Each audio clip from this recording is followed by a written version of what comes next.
Good morning. Your words matter. Many of you will recall that last year during Convocation, we gave you a few key words to help you explain our facilities, some of the issues that we were facing, and the plan that was being developed to address those. Because we have so many new people here today, I'd like to review those for you. The first is aging facilities. As you know, our facilities are appropriate, they function, but many of the systems within our facilities are beginning to fail or have exceeded their useful life.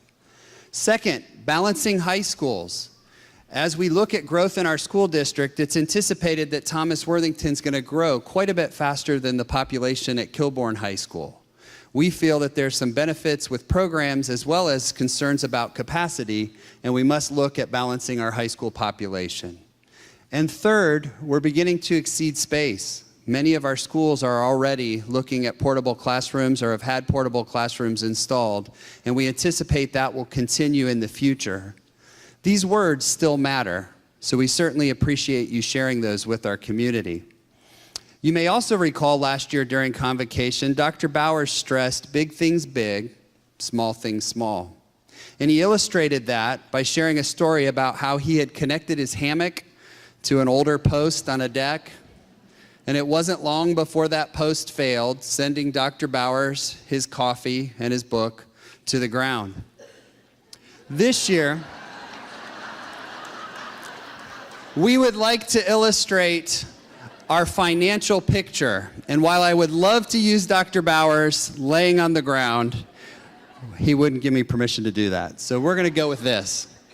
But we do want to illustrate the picture because these words matter as well. We need you to share this story. Our school district is really supported by two financial supports: an operating levy, which you see on your left, and a bond issue. The operating levy supports services and programs. We're a people organization. We're a service organization, and we have to employ people to accomplish this mission. And it's that operating levy that supports the students and staff. The bond issue supports our facilities, our technology, our school buses. And in 2012, our community passed both an operating levy as well as a bond issue, and our district was in good financial condition. Over the last several years, we've added a significant number of students. With new students comes new staff, and that's added strain on our financial supports. Now over to the left, you'll see some supports, some strings kind of supporting that operating levy. That's the state of Ohio. And traditionally, they've provided some support. But unfortunately, even though we've grown over the last 6 years, they've not increased that support at all. As we project forward, we anticipate 800 more students, additional staff, additional concerns with our facilities, and we're running out of capacity. Not only has the state not added support, but you see there that top support, they're phasing it out. It's going away. So this November, there's going to be two issues on our ballot. One is for an operating levy to support the programming and the services we provide. The second is a bond issue, and that bond issue will address facilities. It will begin to prepare our middle schools for the transition to 6-8 middle schools, and it will also hire an architect to come up with the long-range plan for our largest and aging facility, Thomas Worthington High School. So this fall, we need you to help share this message. Your words matter. Thank you.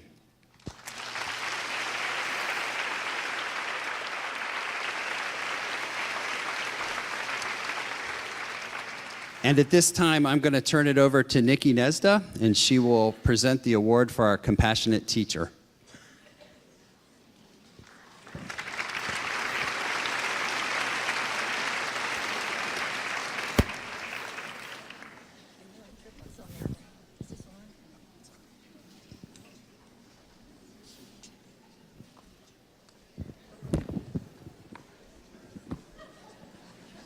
Ooh, it says Gary Smith in big letters right here.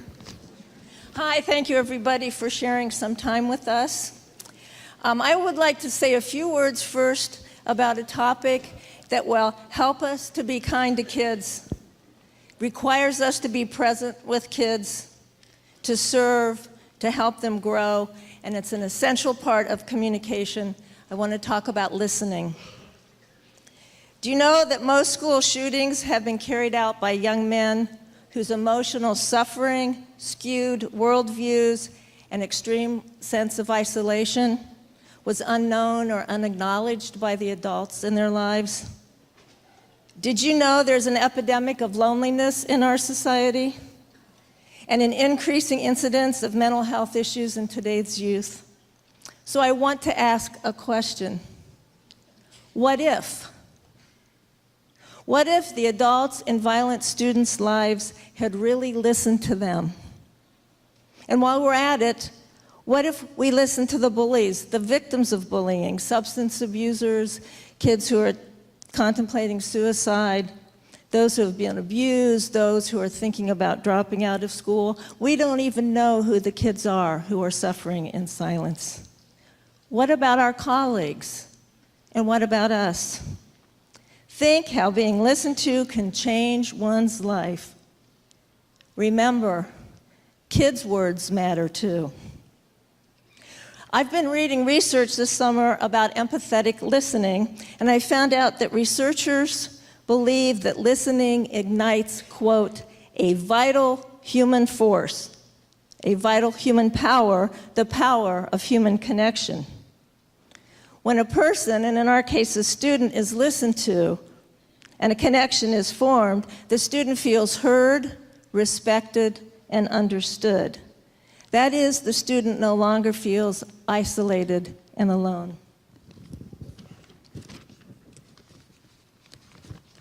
In medical studies, patients become able to help themselves heal because of these connections. And similarly, students become able to improve their social and academic presence in school. Listening gives hope, which is another word for positive expectations or the belief in growth. Positive expectations affects the brain by stimulating the production of dopamine, which scientists call the reward hormone. So let me say this another way. It's not grades, lectures, pressures from peers or parents or teachers that make students feel rewarded.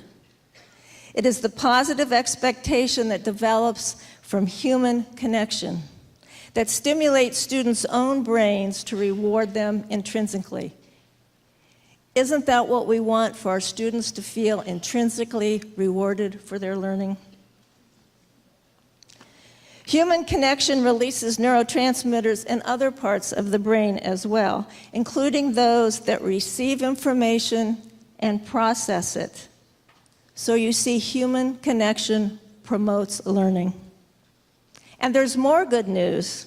When practitioners, that's us, engage in empathetic listening, we benefit too. Our energy is recharged and our teaching becomes full of joy. And these are the intrinsic rewards of teaching. So that brings me to restate my previous question. What if we talked less and listened to our students more often and with more quality? I'm here today to recognize a teacher who knows how to listen. In fact, it was said that she is quick to listen. This year's Gary Smith Compassionate Teaching Award is presented to, drum roll please, Nancy Wharton of Bluffsview.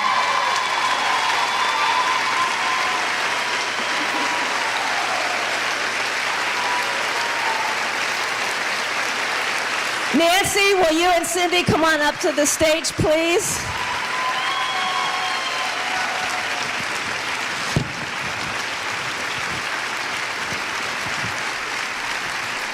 This is what was said about Nancy.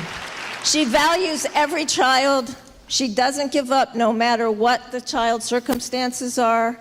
She helps with my ups and downs. If anyone is ever sad, she's concerned.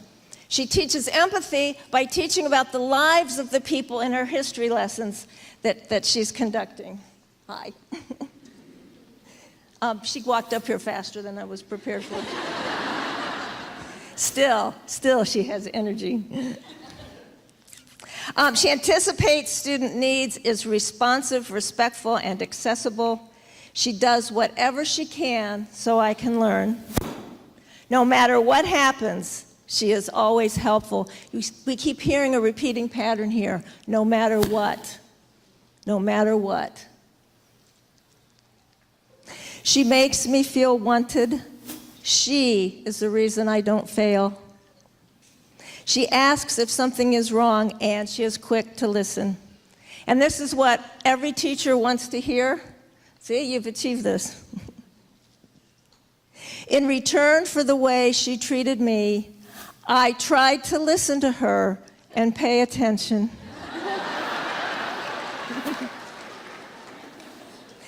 Congratulations, Nancy, on an honor well earned. We have a couple things to give to you. I need this back in a minute. Okay, how does it open?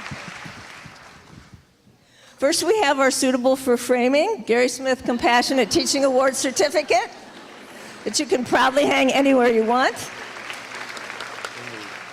What? Oh, and also, we have engraved your name on our traveling plaque, which we will give to your administrator, Cindy Fox, to display prominently at Bluffs View for the whole school year. I need my speech. We also have for you a small monetary award that we would like you to spend on yourself. We know you teachers give and give and give, so we're giving to you. We also know she's having a big dopamine hit right now of intrinsic reward. But here's a little extrinsic reward to supplement it.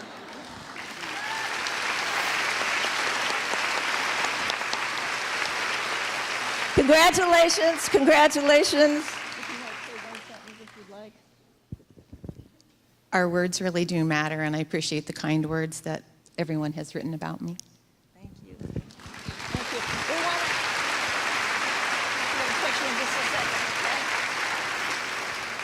to to my friends and fellow educators here today, I know this year will bring you many chances to be good listeners, and I hope it brings you chances also to be really heard.